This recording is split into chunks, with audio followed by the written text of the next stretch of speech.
जैसी श्रद्धा वैसा व्यक्तित्व। भावनाएं हम सबके व्यक्तित्व का निर्माण करती हैं। इन्हीं से हमारी जीवन संरचना, संबंध एवं व्यक्तित्व की उत्कृष्टता अथवा निकृष्टता का परिचय मिलता है। तभी तो डेनियल गोलमैन जैसे विचारक ने भावनात्मक क्षमता को हमारे व्यक्तित्व की चुंबकीय ऊर्जा के रूप में परिभाषित किया है। पश्चिमी दुनिया जिस सत्य को आज समझने एवं अपनाने का प्रयास कर रही है, उसे भारतीय विचारकों ने युगों पूर्व समझ लिया था। यही कारण है कि उन्होंने संबंधों की साज संभाल, सामूहिकता, सहजीवन की संवेदना पर जोर दिया। हमारे सहजीवन के संबंधों के ताने बाने की बातों से हमारा वैदिक साहित्य ओतप्रोत है। वैदिक साहित्य में संगच्छध्वम संवदध्वम की अनुगूंज सुनाई देती है। योगेश्वर श्री कृष्ण ने भी श्रीमद् भगवत गीता के गायन में इसी सत्य का उद्घोष किया है और वे श्रीमद् भगवत गीता के 17वें अध्याय के 3 श्लोक में कहते हैं, सत्वानुरूपा सर्वस्य श्रद्धा भवति भारत, श्रद्धामयोऽयं पुरुषो यच्छ्रद्धः स एव सः। भगवान श्री कृष्ण कहते हैं कि सभी प्रकार के मनुष्यों की स्वाभाविक श्रद्धा उनके अंतःकरण के अनुरूप होती है, क्योंकि मनुष्य श्रद्धामय है और यह श्रद्धा 3 तरह की होती है, सात्विक श्रद्धा, राजसिक श्रद्धा व तामसिक श्रद्धा। अतः अंतःकरण भी 3 प्रकार का होता है, सात्विक अंतःकरण, राजसिक अंतःकरण व तामसिक अंतःकरण। सात्विक अंतःकरण वाले व्यक्ति की श्रद्धा सात्विक होती है, राजसिक अंतःकरण वाले व्यक्ति की श्रद्धा राजसिक होती है और तामसिक अंतःकरण वाले व्यक्ति की श्रद्धा तामसिक होती है। भगवान श्री कृष्ण के अनुसार जो व्यक्ति जैसी श्रद्धा वाला है वही उसका स्वरूप है, अर्थात वही उसकी वास्तविक स्थिति या निष्ठा है और उसी के अनुसार उसका व्यक्तित्व है। यो यच्छ्रद्धः स एव सः, अर्थात भगवान श्री कृष्ण के अनुसार जो मनुष्य जैसी श्रद्धा वाला होगा वैसा ही उसका स्वरूप होगा और वैसी ही उसकी निष्ठा होगी।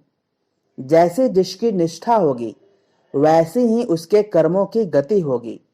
उसका प्रत्येक भाव व क्रिया उसके अंतःकरण की श्रद्धा के अनुसार ही होगा और जब तक वह इस संसार से संबंध रखेगा तब तक अंतःकरण के अनुरूप ही उसका स्वरूप होगा। अतः किसी के व्यक्तित्व में अगर परिवर्तन लाना है तो परिवर्तन उसके अंतःकरण में लाना होगा।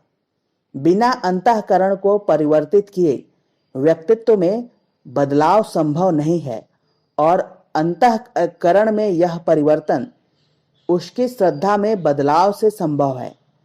लेकिन यह प्रक्रिया अचानक संभव नहीं होती, बल्कि बहुत धीरे धीरे लगातार प्रयास व अभ्यास से ही संभव होती है।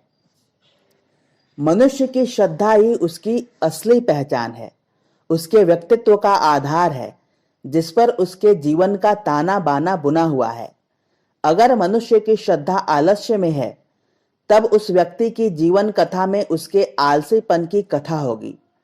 अगर श्रद्धा रजस की है, महत्वाकांक्षा व दौड़ की है, तब उसका जीवन अपने दौड़ भाग की कहानी कहेगा।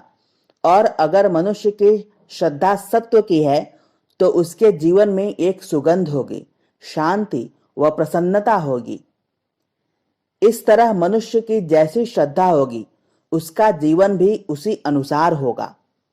श्रद्धा यानी हमारी वो आदतें जिन्हें हम इस जन्म में ही नहीं बल्कि पिछले जन्मों से भी दोहराते आ रहे हैं, और अगर हम इन्हें सुधारेंगे नहीं, बदलेंगे नहीं तो हर जन्म में उन्हें ही दोहराते रहेंगे और एक ही गलती को बार बार करते रहेंगे। इसी कारण भगवान बुद्ध व महावीर ने अपने साधकों के लिए एक अनूठा प्रयोग खोजा था। वे तब तक किसी व्यक्ति को साधना में नहीं ले जाते थे जब तक उसको पिछले जन्मों का स्मरण न करा दें। एक बार बुद्ध से किसी व्यक्ति ने इसके बारे में पूछा, पिछले जन्म को स्मरण करने से क्या प्रयोजन है? मैं तो अभी शांत होना चाहता हूं, उसका मुझे कोई रास्ता बताइए। तब बुद्ध ने कहा, मन के शांत होने की बात तू पिछले जन्मों में भी किन्हीं और बुद्धों से कह चुका है कि मैं शांत होना चाहता हूं, मुझे कोई रास्ता बताइए। और रास्ते तुझे पिछले जन्मों में भी बताए गए हैं, लेकिन कभी तूने उनका पालन नहीं किया। तो तू मेरा समय नष्ट मत कर। मैं तुझे रास्ता बताऊंगा और तू उनका पालन नहीं करेगा, क्योंकि पहले भी इसी तरह दूसरे बुद्धों से तुमने शांत होने के रास्ते पूछे हैं, लेकिन कभी तूने उनका पालन नहीं किया। तू सिर्फ अपनी आदत दोहरा रहा है। इसलिए पहले मैं तुझे तेरे पिछले जन्मों की याद दिला देना चाहता हूं। पहले तू अपने 2-4 जन्मों का स्मरण कर ले, ताकि तुझे यह स्पष्ट हो जाए कि तू उसी वर्तुल को कहीं फिर से तो नहीं दोहरा रहा। अब उस आदमी को कुछ समझ में आया। 1 वर्ष तक वह बुद्ध के पास पिछले जन्मों के स्मरण के लिए रुका और हैरान हुआ कि पिछले जन्म में भी जब उसकी पत्नी मरी थी, तब भी वह एक बुद्ध पुरुष के पास गया था। उसके पहले जन्म में भी जब उसकी पत्नी मरी थी, तब वह एक बुद्ध पुरुष के पास गया था। और अभी भी इस जन्म में जब उसकी पत्नी मर गई है, तो वह बुद्ध के पास आया है कि मेरा मन बड़ा अशांत है, मुझे शांति चाहिए। यह सब जानकर वह बहुत घबराया। उसने बुद्ध से पूछा, यह क्या है? यह सब मैं कर रहा हूं या मुझसे जबरदस्ती करवाया जा रहा है? बुद्ध ने कहा, अगर तू जानता नहीं तो तू यह सब करता ही चला जाएगा, क्योंकि तुझे पता ही नहीं कि तू सिर्फ यह सब दोहरा रहा है।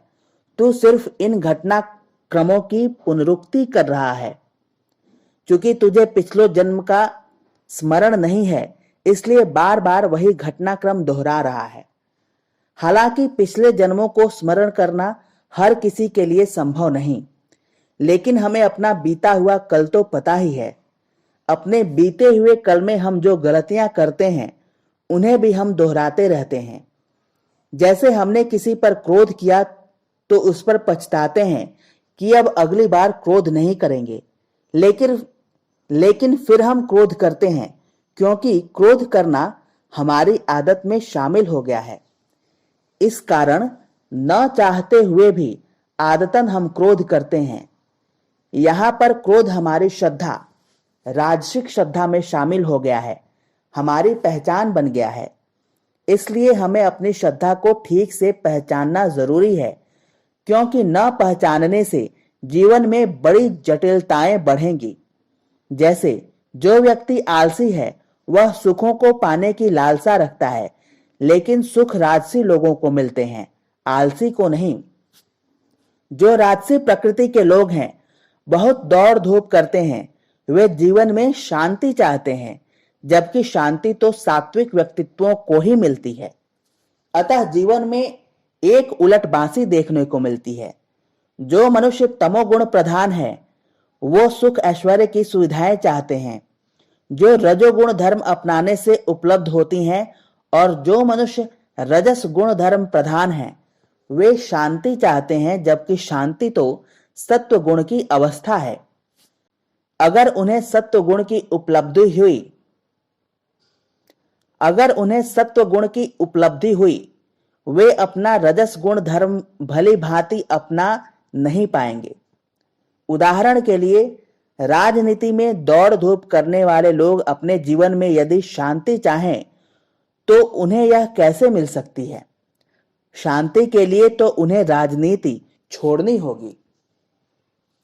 अतः हमें अपने आप को, अपने भीतर को ठीक से पहचानना जरूरी है, क्योंकि हमारे भीतर निवास करने वाली हमारी श्रद्धा ही हमारा वास्तविक जीवन है।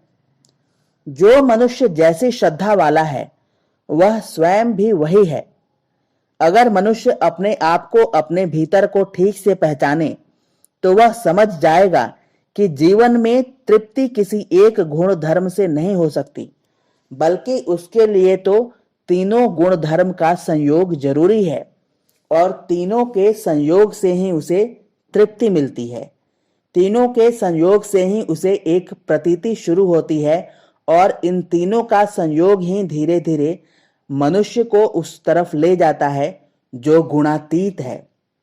अतः हमें अपनी श्रद्धा के गुण धर्म को पहचानना है, क्योंकि वही हमारी अब तक की असली पहचान है और फिर हमें अपनी श्रद्धा को भी नया रूप देना है, उसे सही दिशा धारा देनी है, यानी जीवन के त्रिगुण में एक संतुलन स्थापित करने का अभ्यास करना है।